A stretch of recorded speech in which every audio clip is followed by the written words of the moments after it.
আজকে আমরা ১০২ রানে তাদেরকে অল আউট করে দিয়েছিলাম।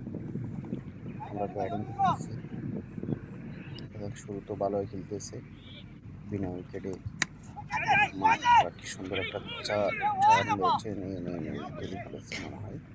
না, ৪ মেরেছে, ঠিক আছে, ৬০ মেরেছে, ধরতে পারে না, বাউন্ডারি পার হয়ে গেছে। সুন্দর একটা কাট করছে আমাদের সাইড ভাই। এখন বোয়ার্ডিং দেখা যায় সাইড কি করে, এই রে কি বল মিস করছে লেগে। যদি আমি ওখান তো আমি লেগে তো ভালো খেলতে পারি, তবু অফ সাইড আর স্টেটে একটু কম। এই বলটা আমি ধরবো, তো আমি তো ব্যাটে নামি না, কারণ বলিং করি, তো এই কারণে আমি 10 চারে নম্বর চারে হিসাবে নামি। অনেক সময় ভালো খেলে ফেলি, অনেক সময় নিজের নাও করে দিই। এখন মেরেছে, ও কাটিং করছে, দেখা যাক কি পর্যন্ত।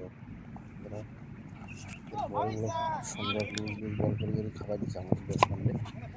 ব্যাটসম্যানরা হেরেলে এটা ধরে ফেলেছে, এটা নিচ্ছে, এটা এই ক্যাচ ধরে ফেলেছে, শেষ।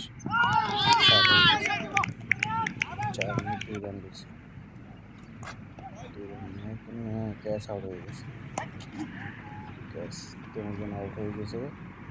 এখন আরেকজন আছে, দেখা যাক কে কী করে। এখন মাঠে আছে আমাদের আলী ভাই, আর মনে হয় আমির, খুব ভালো খেলে, 5 নম্বরে ব্যাটিং করে, ভালো খেলতেছে। কি বলার, লম্বা হিসাবে এটা ছক্কা মারতে হবে।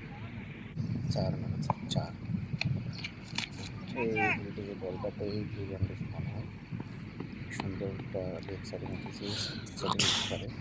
আমির ভাই হেভি শক্তি, বল বাড়ার জন্য ছক্কা মারতে না, 4 না, সুন্দর সিঙ্গেল নিয়েছে। ও ভালো করতে পারে না। এখন দেখা যাক কি করা যায়। মারে একটা ছক্কা মেরেছে মনে হয়, হ্যাঁ ছক্কা মেরেছে, ছক্কা মেরেছে, ভালো মারতেছে। ওরাও লুজ বলিং করতেছে, তো আমাদের বল ব্যাটসম্যানকে খাওয়াই দিচ্ছে।